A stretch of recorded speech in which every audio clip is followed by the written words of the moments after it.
पाहताय पुढारी न्यूज। आपण महाचर्चा करतोय महाराष्ट्रातल्या पुढच्या राजकारणाची, कारण अजित पवार यांची चटका लावून जाणारी एक्झिट, पण त्यानंतर पुढे राजकारणाचं काय होणार हा या घडीचा सगळ्यात मोठा प्रश्न आहे।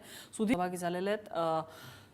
आपण ब्रेक पूर्वी प्रसन्नने जो मुद्दा महत्त्वाचा मांडलेला होता की इथून पुढे नेतृत्वाचं काय होणार, एज कुणाला जास्त आहे। म्हणजे आपण जसं म्हणतोय नम्रता, सुधीर सूर्यवंशी आता जॉईन होत आहेत म्हणून सुधीर सूर्यवंशी चार जे कंटॉर्स पाहिले या चर्चेचे, पवार परिवार, पवार जेव्हा म्हणतो तेव्हा वेगळी एंटिटी मानावी लागेल, कारण सुनेत्रा पवार आणि परिवार वेगळा आहे, शरद पवार आणि परिवार वेगळा, तेव्हा पवार परिवार परिस्थिती ज्याच्यामध्ये मग महाविकास आघाडी, महायुती, महाराष्ट्राचं राजकारण हे सगळं आलं आणि पर्याय, त्यामुळे पवार परिवार परिस्थिती पर्याय या बाबतीत आपलं आकलन, पहिल्यांदा एक ओपनिंग रिमार्क तुमचा।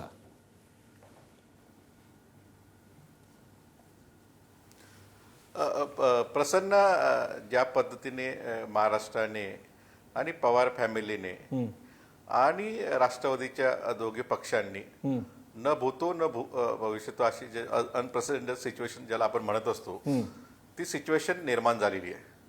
आता या अनप्रेसिडेंटेड सिच्युएशनमध्ये कुठल्या प्रकारचे मार्ग काढायचे, आता ते पहिल्यांदा युनायटेड एनसीपी असताना शरद पवार हे मार्ग काढायचे, पण आता एनसीपी 2 आहेत। आता शरद पवारांचे एनसीपी जर राहिलं असता इश्यू तर त्यांनी मार्ग काढला असता।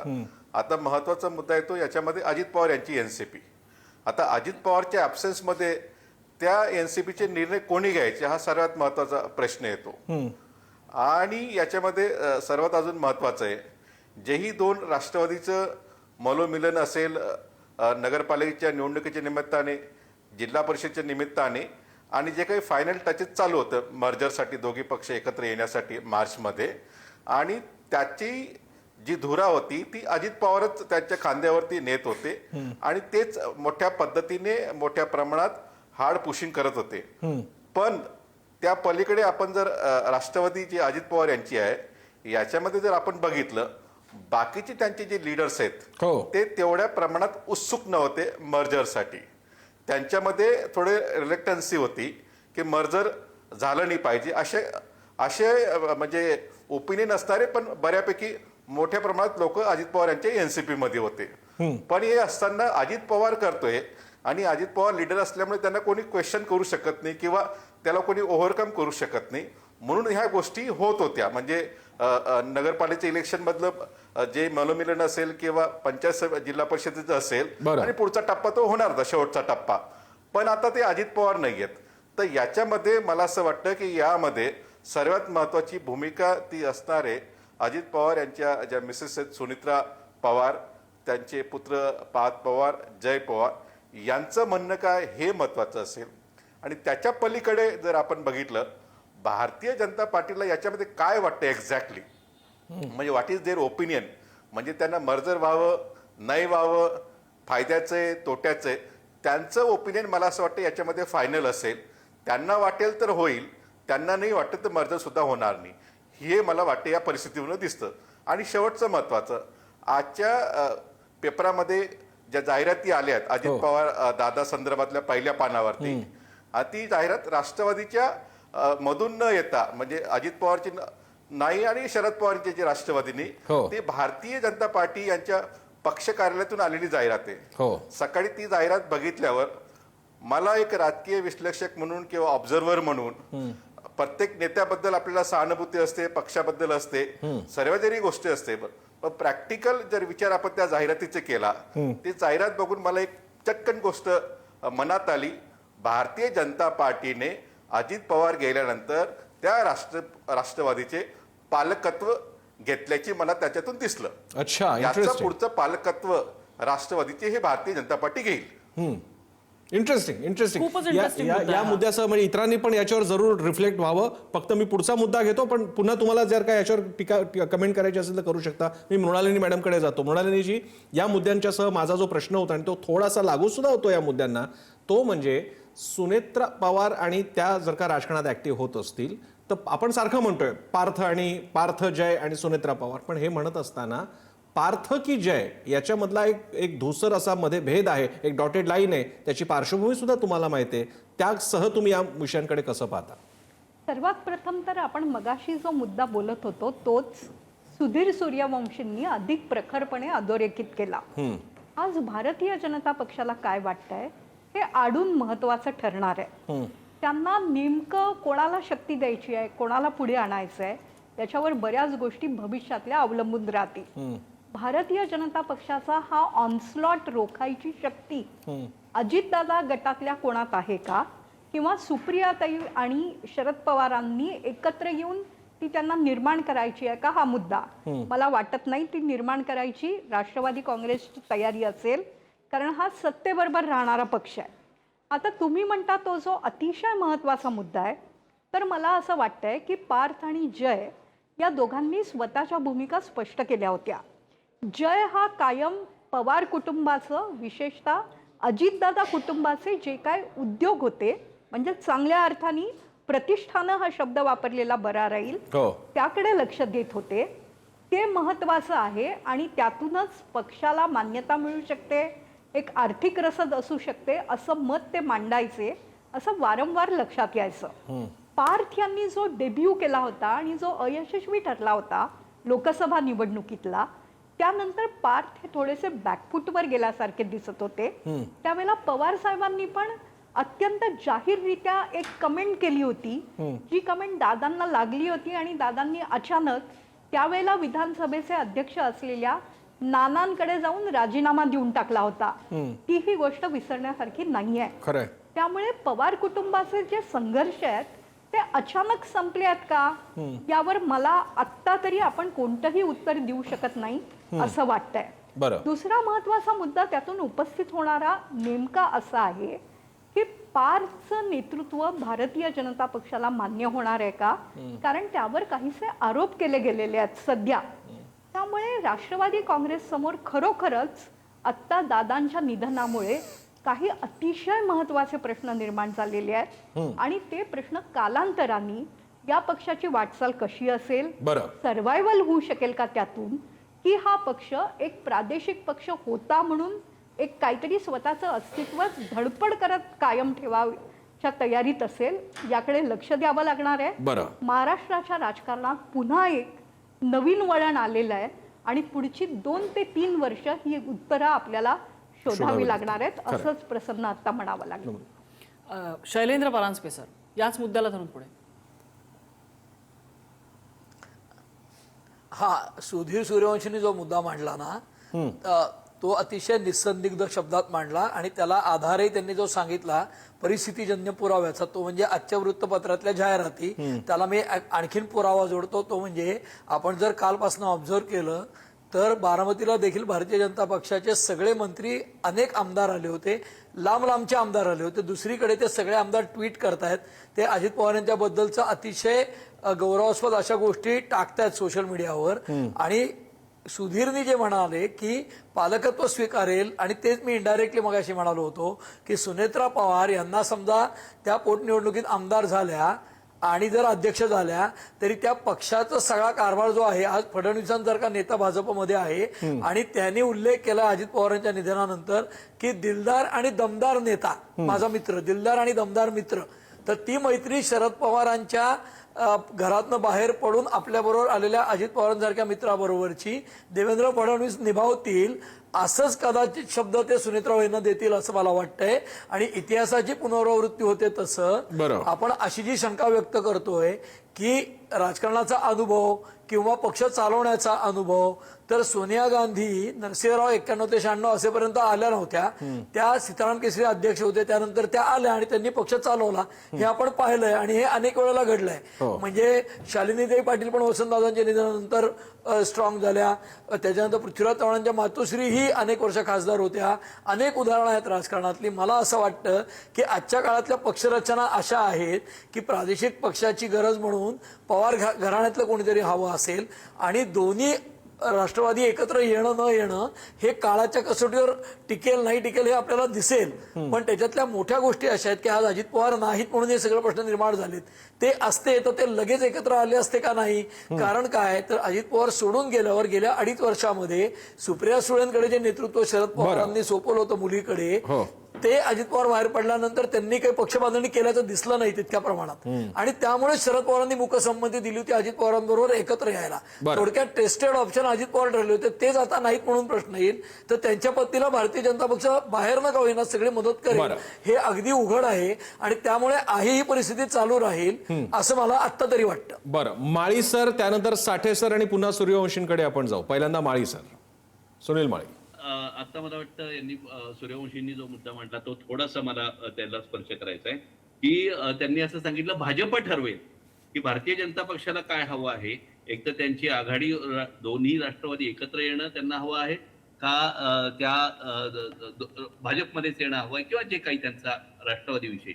मला मुद्दा काय मांडायचा आहे की राष्ट्रवादी काँग्रेस भाजपच्या दृष्टीने जर आपण आता बघितलं तर भाजप राष्ट्रवादी काँग्रेसचं स्वतंत्र अस्तित्व म्हणजे दोन्ही पक्ष वेगळे राहणं किंवा एकत्र येणं हे त्यांना हवंय का. मी चर्चेसाठी सुद्धा मुद्दा असा की एकनाथ शिंदेंना थोडा चेक आणि थोडंसं हे होण्यासाठी राज्याच्या राजकारणाच्या आपण परिक्षेपात बघण्यासाठी राष्ट्रवादी काँग्रेसचं स्वतंत्र अस्तित्व राज्य पातळीवरचं राहणं हे त्या दृष्टीनं सुद्धा राजकीय समीकरणांमध्ये त्यांना हवं आहे का, हा माझा मुद्दा.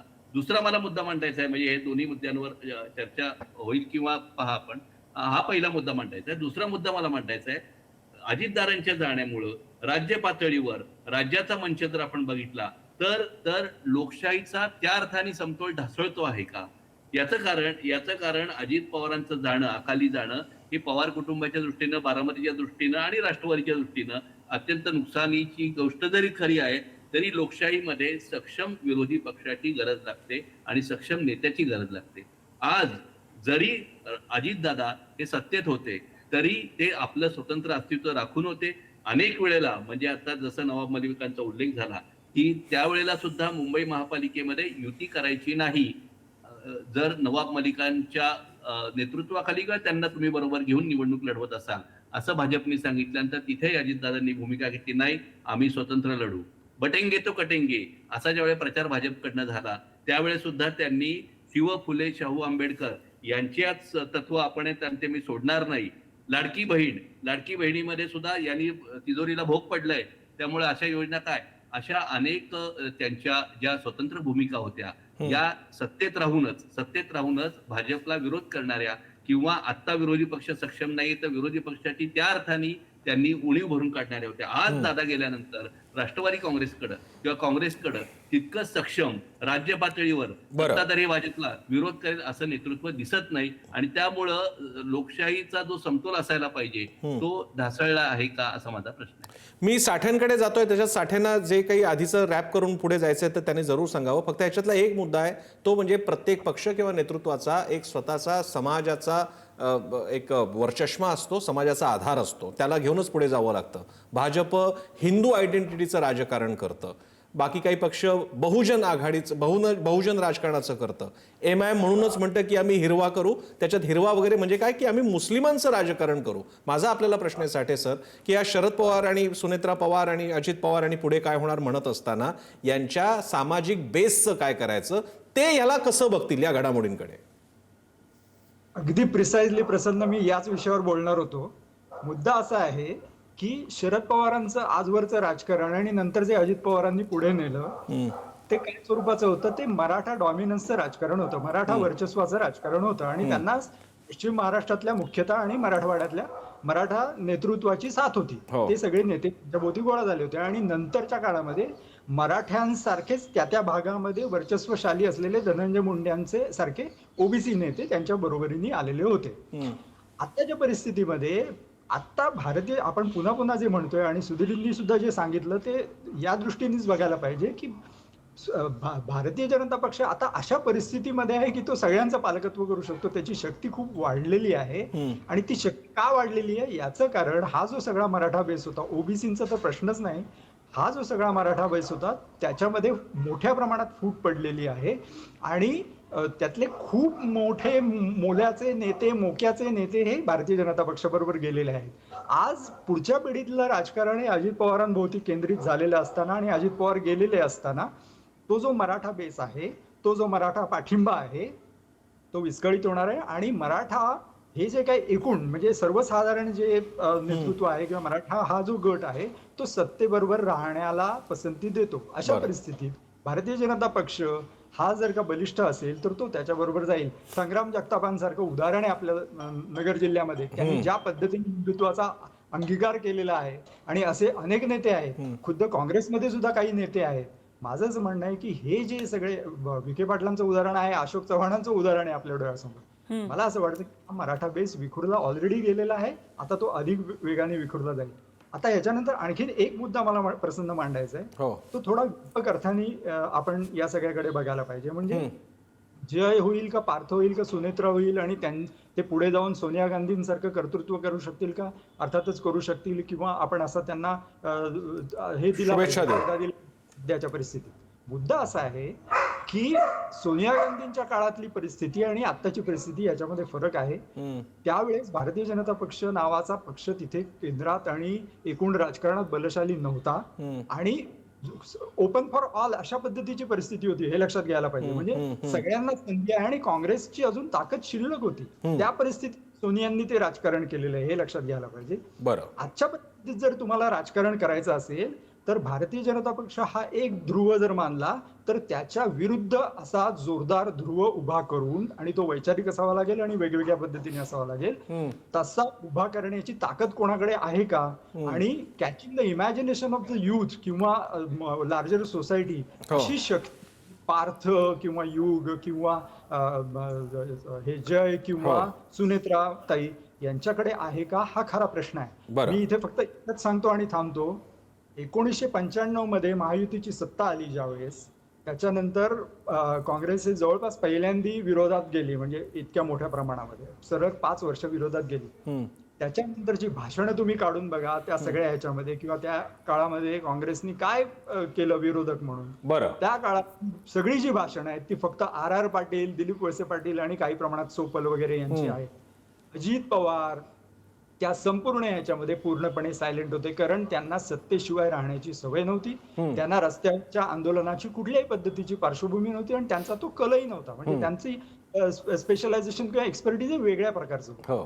त्यामुळे तो वारसाच आता मिळालेला आहे सध्याच्या राष्ट्रवादीला आणि ते सत्तेत राहायलाच हे करतील. त्याच्यामुळे हा ध्रुव निर्माण करण्याची ज्याची ताकद असेल भारतीय जनता पक्षाला अपोजिट अशा पद्धतीचा तोच याच्या पुढचं राजकारण करू शकेल. अन्यथा मग काय सुधीरनी सांगितलं तसं त्या पालकत्वाखाली त्यांना राहावं लागेल. ब्रेकवर जाताना साठेंनी जो आता एक मुद्दा दिला तो घेऊन जात असताना मला अचानक साठेंच्या मुळे मला तो किस्सा आठवला. फार छोटा आहे पण तितकाच महत्वाचा आहे. पार्थ यांच्या बाबतीत बोलत असताना त्यांनी एक मधल्या काळामध्ये ते थोडे ऍक्टिव्ह झाले होते, सोशल मीडियावर ऍक्टिव्ह होते नम्रता, आणि त्यावेळी राम मंदिराचं सगळं चालू होतं, भूमिपूजन, राम मंदिर कॉन्सिक्रेशन वगैरे, आणि त्यावेळी त्यांचं ते रामाची मूर्ती वगैरे सगळं आणि काही ज्याला आपण थोडंसं pro right wing pro Hindutva म्हणता येतील अशा प्रकारच्या काही पोस्ट मला आठवत आहेत. त्यावेळी चर्चेचा विषय होता कारण पवारांच्या कुटुंबातून कोणीतरी थेट असं प्रोएक्टिव्हली रिलिजियस आयडेंटिटी दाखवतंय हे पहिल्यांदा घडलं होतं आणि म्हणून साठेंचं म्हणणं महत्वाचं ठरतंय आणि तो धागा ठरू शकतो का कम्युनिकेशनचा. पण तो पुढचा मुद्दा आहे. एक छोटासा ब्रेक नंतर आपण शेवटची चर्चेची फेरी करणार आहोत कारण आपण थांबणार आहोत पण शेवटची फेरी करून थांबणार आहोत. ब्रेक पाहत राहा पुढारी न्यूज.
तुम्ही पाहताय पुढारी न्यूज. आपण महाराष्ट्राच्या महाराजकारणाची चर्चा करतो. आपल्या चर्चेचा अगदी शेवटचा टप्पा आहे. आपण विविध प्रश्नांचा उहापोह यामध्ये केला. आपण शेवटच्या या वेळेमध्ये एक 4 असे ऑब्जेक्टिव्ह प्रश्न घेतलेले 8 मिनिटं आहेत आपल्याकडे. 8 मिनिटं आहेत आपल्याकडे आणि प्रत्येकाकडे आपण ते 4 प्रश्न घेऊन जाणार आहोत. अपेक्षा अशी आहे की तुम्ही प्रत्येक जण त्याची ऑब्जेक्टिव्हली उत्तरं द्याल, कारण हार्डली 2-2 मिनिटं प्रत्येकाला मिळतील. आपण 4 प्रश्न पहिल्यांदा बघूयात आणि 4 प्रश्न मी तुम्हाला सांगते आणि मग प्रत्येकाकडे मी येईन. पहिले 4 प्रश्न असे आहेत. पहिला प्रश्न, दादांनंतर राष्ट्रवादीचं नेतृत्व कोण करणार? दुसरा प्रश्न आहे, राष्ट्रवादीचं अधिकृत विलिनीकरण होणार का? तिसरा प्रश्न आहे, अजितदादांच्या जागी उपमुख्यमंत्री कोण होणार? आणि चौथा प्रश्न आहे, राष्ट्रवादीबाबत भाजप काय भूमिका घेणार? हे 4ही प्रश्न आहेत. छोटी छोटी ऑब्जेक्टिव्ह उत्तरं तुमच्याकडनं अपेक्षित आहे. आपण सुरुवात करूया शैलेंद्र परांजपेंपासून. परांजपे सर, पहिला प्रश्न. हा, मला असं वाटतं की अजित पवारांच्या नंतर सुनेत्रा पवार या नेतृत्वही करू शकतील आणि आमदारही होऊ शकतील, किंवा त्या पोटनिवडणुकीतनं आमदार होतील आणि कदाचित तटकरे इकडे महाराष्ट्रामध्ये येऊन त्यांच्या जागी पार्थ पवार जातील आणि सुनेत्राताई पण महाराष्ट्रात येतील, असंही दुहेरी होऊ शकतं. दोन्ही तिन्ही गोष्टी होऊ शकतात. पण म्हणजे सुनेत्रा पवार महाराष्ट्रात येणार आहे नक्की असं वाटतं आता तरी. त्याचं कारण असं की बारामतीतनं अन्य कोणाला लढवतील असं वाटत नाही. तो क्लेम सुनेत्राताई किंवा पार्थ पवार यांचाच राहील असं वाटतं. आणि जय पवार लढवतील असं मला वाटत नाही. ठीक आहे. दुसरा प्रश्न, राष्ट्रवादीचं अधिकृत विलिनीकरण होईल का? नाही, इमिजिएट फ्युचरमध्ये दिसत नाही मला. कारण भारतीय जनता पक्ष ही पुरेपूर काळजी घेईल की अजित पवारांचा पक्ष स्वतंत्र आयडेंटिटी राखेल निदान काही काळ तरी, कारण त्यांना माहिती आहे की हे सगळे मंत्रिमंत्रीमध्ये सोडणार नाहीत. उपमुख्यमंत्री पदासाठी कुणाचं वजन जास्त वाटतंय? ते सुनेत्राताई आणि तटकरे यांच्यापैकी कुणी होऊ शकतं असं मला वाटतं, किंवा भुजबळांनाही करतील. फक्त त्याच्यामध्ये ते एक्झॅक्टली कोणाला करतील हे सांगता येत नाही, पण सुनेत्राताईंना करू शकतात. त्याचं कारण असं की ते कारभार सगळा फडणवीसांनाच करायचा आहे. मला वाटतं भाजपची भूमिका पण तुम्ही यातनं स्पष्ट केलेली आहे. मी साठे सरांकडे जाते. साठे सर, अगदी सगळ्यात पहिला प्रश्न ते म्हणजे दादांनंतर राष्ट्रवादीचं नेतृत्व कोण करणार? सुनेत्रा पवार आता तात्पुरतं या मधल्या काळामध्ये सुनेत्रा पवार करतील. त्यांनाच बहुधा उपमुख्यमंत्री केलं जाईल, कारण उपमुख्यमंत्रीपद हे शोभेचं पद आहे. मला असं वाटत नाही की त्यांच्याकडे अर्थमंत्रीपद दिलं जाईल, कारण त्यांना कसलाच अनुभव नाही. कदाचित अर्थमंत्रीपद हे भारतीय जनता पक्ष स्वतःकडे सुद्धा ठेवू शकते या परिस्थितीचा फायदा घेऊन. हे बघायला लागेल म्हणजे या परिस्थितीत, कारण आता बार्गेनिंग पॉवर खूप कमी झालेली आहे. विलिनीकरण होईल का? विलिनीकरण मला असं वाटतं की नजीकच्या काळामध्ये बहुधा होईल. याचं कारण अगदी थोडक्यात सांगायचं तर काल ज्या पद्धतीने शरद पवारांनी जे स्टेटमेंट केलं त्याच्यावरून ते भारतीय जनता पक्षाशी जुळवून घेण्याच्या मनस्थितीत आहेत असा मी निष्कर्ष काढला. म्हणजे त्यांनी कलकत्त्याचा मुद्दाम उल्लेख ज्या पद्धतीने केला की कलकत्त्याहून अशा खबरा आल्या आहेत आणि त्याचा मी इन्कार करतो, त्यावरून मला असं वाटलं की ते काही सिग्नल देऊ पाहत आहेत. त्याच्यामुळे मला असं वाटतं की विलिनीकरण येत्या काही काळामध्ये झालं तरी आश्चर्य वाटतं. उपमुख्यमंत्री पदाचं उत्तर तुम्ही दिलंच आहे, पण भाजपची भूमिका काय असू शकते थोडक्यात? भाजपची भूमिका हीच आहे. आता ताबडतोबीने ते काही सगळेच विलय करून घेतील अशी त्यांना गरजही नाही, आणि आता ती गर्दी सगळी आपल्याकडे सामावून घेण्याची त्यांची इच्छा पण नसेल. हा सगळा एक फोर्स आहे, तो त्याच्या एका लॉजिकली आणि हळूहळू विलय होईल किंवा काय होईल, कन्सॉलिडेट होईल, पण ते आता घाई करणार नाहीत. तो राहू देतील. ते आता काही त्यांना जी काही त्याची उपद्रव नाहीये त्या पद्धतीने. सुधीर सूर्यवंशींकडे जाते. हे 4 प्रश्न घेऊन दादांनंतर कोण नेतृत्व करेल असं वाटतंय? नाही, दादांनंतर मला असं वाटतं की जर राष्ट्रवादीचा फ्लॉक टुगेदर ठेवायचा असेल, सर्व तो कुणबा एकत्र ठेवायचा असेल, तर पवार नावाचं एक ग्ल्यू त्यांना लागेल. आणि ते पवार नावाचं ग्ल्यू अजित पवार यांच्या फॅमिलीमध्ये सर्वात जास्ती आणि सर्वात मोठ्या प्रमाणात चान्सेस हे सुनित्राताई पवार यांच्या आहेत. त्याच्यामुळे दादांनंतर ते नेतृत्व करू शकतात. बरं, उपमुख्यमंत्री पद? मला असं वाटतं त्यांनाच जाईल उपमुख्यमंत्री पद. आणि जसं म्हणतात की फायनान्स मिनिस्ट्री, अर्थमंत्री वगैरे, त्याच्यामध्ये एक अरेंजमेंट अशी होऊ शकते, ते राज्यसभेवरनं महाराष्ट्रात येतील, बाय इलेक्शन लढतील, नंतर राज्यसभेवरती 5ला घेतलं जाईल ऍडजस्टमेंट म्हणून. आणि तटकरे मला नाही वाटत येतील, पण कोणातरी राष्ट्रवादीत एक मोठ्या जो अनुभवी नेता असेल, म्हणजे भुजबळ असेल किंवा कोणीतरी असेल, त्याच्याकडे सुद्धा अर्थमंत्री पद दिलं जाईल, एक बॅलन्स ऑफ पॉवर म्हणून. या गोष्टी तिथं घडू शकतात. अधिकृत विलिनीकरणाची शक्यता वाटते का? नाही, याच्यामध्ये सध्या इमिजिएट होणार नाही, पण जसे साठे सर बोलले त्या पद्धतीने मला असं वाटतं की ज्या पद्धतीने शरद पवारांनी एक बायफर्गेशन केलं होतं त्यांच्या राजकारणाचं किंवा पॉवरचं, राज्यामध्ये अजित पवार पाहिल आणि केंद्रामध्ये सुप्रिया सुळे पाहिल, तशाच पद्धतीनं बायफर्गेशन मला असं वाटतं नणंद भाऊजा याच्यामध्ये होऊ शकतं. सुप्रिया सुळे केंद्रामध्ये आणि सुनित्रा पवार महाराष्ट्रामध्ये असं बायफर्गेशन होईल. आणि राष्ट्रवादीचा जो शरद पवार यांचा गट आहे तो सुद्धा पॉवरमध्ये येण्यासाठी उत्सुक आहे. आणि शरद पवार मनाने वाटत की या ॲडव्हान्स एजमध्ये पुन्हा जे चॅलेंज पक्ष उभारण्याचं किंवा एक जाळं विणण्याचं कार्यकर्त्यांचं, याच्यामध्ये ते काही करू शकतील. आणि ज्यांच्याकडे जी संधी होती ती काही करताना दिसत नाही, म्हणून मला असं वाटतं त्यांनी कुठंतरी गिव्हअप केल्यासारखं दिसतं. आणि एका पद्धतीने एक आपली ऍडजस्टमेंट म्हणून ही मोठ पुन्हा एकत्र करतील आणि सत्तेबरोबर राहून जेवढा वेळ आपला जो कुटुंब आहे भाजपचा किंवा रोल आपला पक्ष कसा आहे असेल किंवा आपली पार्टी आहे किंवा आपली फॅमिली, भाजपचा रोल याच्यामध्ये भाजपचा रोल, मला जेव्हा प्लासीची लढाई झाली होती आणि ईस्ट इंडिया कंपनीचे जे गव्हर्नर होते लॉर्ड क्लाईव्ह म्हणून, त्यांनी मीर जाफरला बसवलं होतं. मीर जाफर त्यांच्या मनाप्रमाणे वागत नव्हता, त्याच्यामुळे त्यांनी मीर कासिम आणला होता.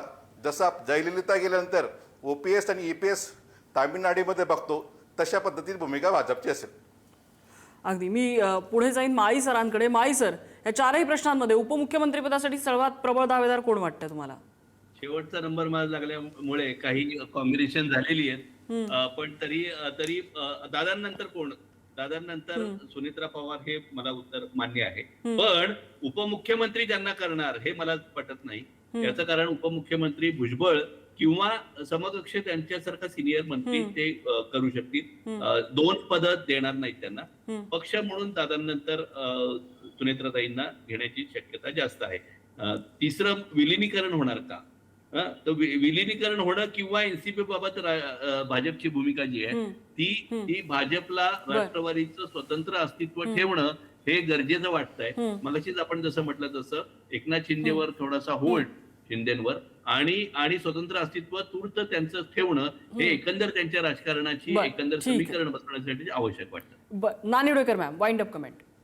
मला असं वाटतं सुनेत्रा पवार यांच्या नेतृत्वाला आव्हान देण्याची क्षमता जर सुनील तटकरेंमध्ये नसेल तर उपमुख्यमंत्री कोण आणि अजितदादांचा वारस कोण याचे निर्णय स्पष्ट आहेत, ते लागलेले आहेत. सुनेत्रा पवार या अजितदादा पवार गटाला नेतृत्व देतील. त्यातला सर्वात महत्त्वाचा प्रश्न माझ्या मते राष्ट्रवादीबाबत भाजप भूमिका काय घेणार हा आहे. भारतीय जनता पक्ष सध्या ऑब्झर्व करेल, राष्ट्रवादीत काय काय घडतंय त्याकडे लक्ष देईल, कृष्ण नीतीचा अवलंब करेल. ही कृष्ण नीती काय सांगते हे इंटरप्रिट करण्यात आपल्या पत्रकारांचे अनेक दिवस जातील. हळूहळू आपल्याला कळेल. विलिनीकरण हा देखील महत्त्वाचा मुद्दा आहे. सुप्रियाताईंचं राजकारण कितपत लवचिक आहे याबाबत ते सगळं अवलंबून राहील. पण सुप्रियाताईंनी शक्तिमान व्हावं हे भारतीय जनता पक्षाच्या कृष्ण नीतीला फारसं भावेल का याबाबत माझं उत्तर नाही असं आहे. त्यामुळे कदाचित महाराष्ट्राच्या राजकारणात सुनेत्रा पवार या नव्या नीतीचा अजितदादांचा वारस म्हणून उदय झालेला आपल्याला बघायला मिळेल. अगदीच.